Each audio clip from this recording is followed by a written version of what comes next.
Hello and welcome to News 6. I'm Nancy Phelan.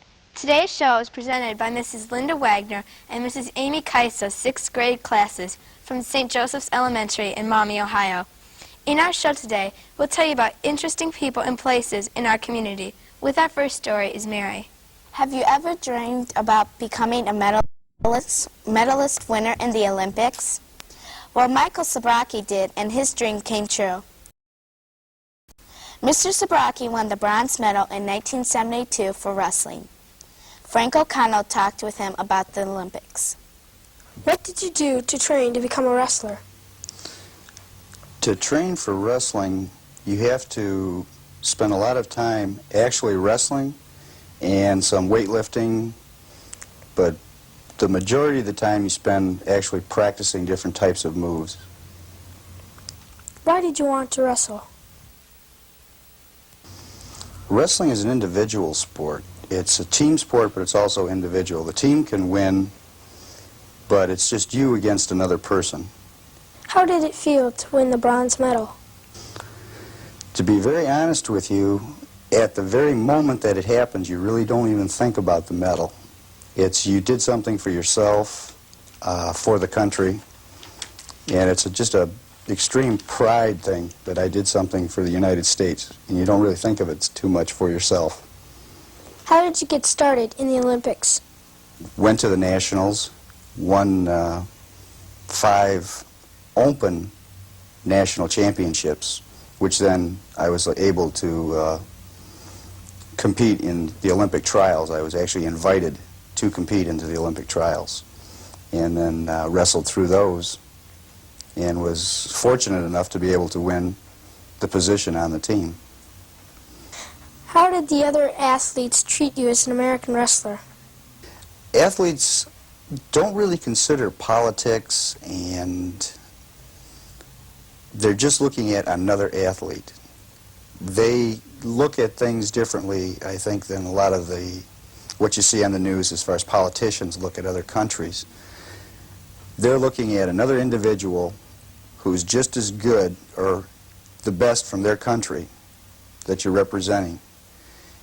And they're very, very friendly, and they kind of go out of their way to talk to you. If he had the opportunity, Mr. Sabrocki would wrestle again in the Olympics. Mr. Sabrocki's sport is wrestling, and our next story, John, will tell us about a man whose sport is a little more dangerous. Mr. Bernie Steinball likes to jump out of planes, but with a parachute, of course. He recently showed us what kind of equipment is used. Mr. Steinball started jumping in 1962 and enjoys it because it is a challenge. He says he gets a great sensation of speed when he jumps and a keen sense of accomplishment when he lands. Mr. Steinball says that before you jump, everything must be checked out. There is a long process to go through before you can jump. Mr. Steinball has had only 2 injuries and wants to keep jumping until he is put out of action by a serious injury.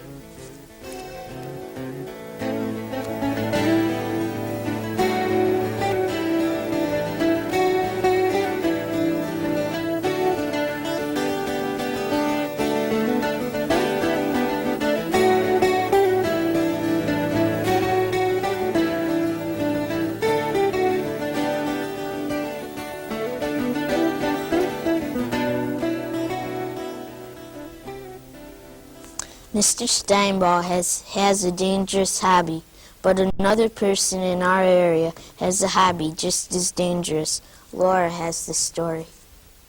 Mr. Dale Pinkelman of Maumee drag races. He has had an exciting time and has won many awards. He talks to Andrew Bell about the sport. When did you start racing? I started racing back in 1961.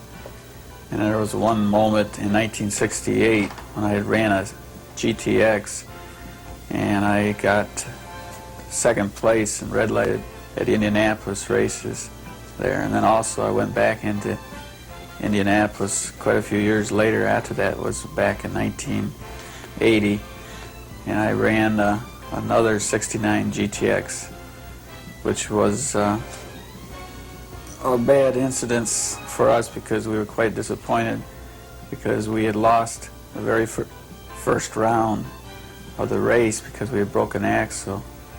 Tell us a little bit about the record you set.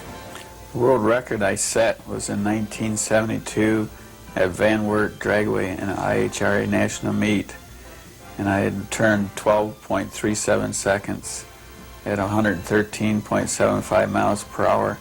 And I was driving a 69 GTX with a 440 engine with a single two-barrel on it. What was one of your disappointing moments?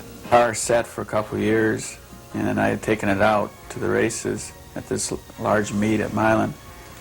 And we went all the way down to 3 cars, and the oil filter came off of the 69 Super B and lost oil pressure in the engine, and the car shook so bad that it broke the front 2 headlights in the front of the car, and we couldn't continue the race, and there was 3 cars left.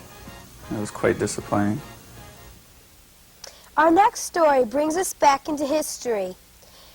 Bryant will tell us about an important area landmark. The Walcott House in Maumee, Ohio, is a special place. This building holds the collections of the Maumee Valley Historical Society. The Walcott House was built by James Mary Walcott in 1827. The Walcotts had many prosperous businesses and were very important to the development of the Maumee Valley because Mr. Walcott was involved in the shipping business.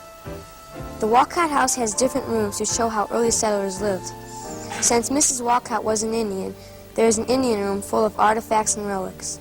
The Maumee Valley Historical Society is now celebrating Christmas at the house, and many exhibitions are prepared for the public.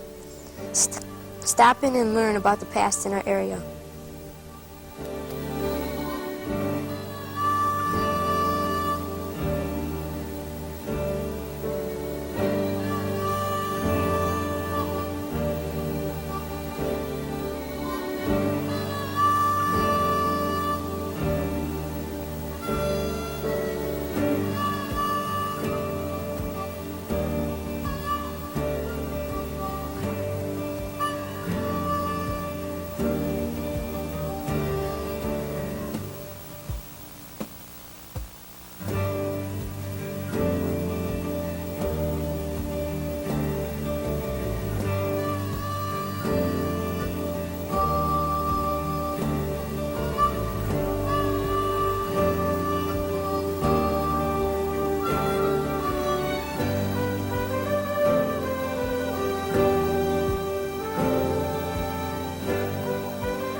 Just like we learned about the past, new students in our school are learning about the present.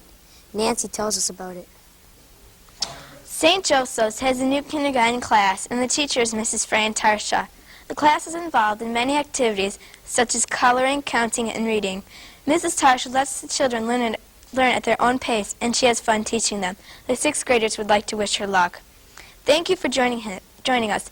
Be here next week when students from New Regal, Ohio will present New 6. Have a nice week.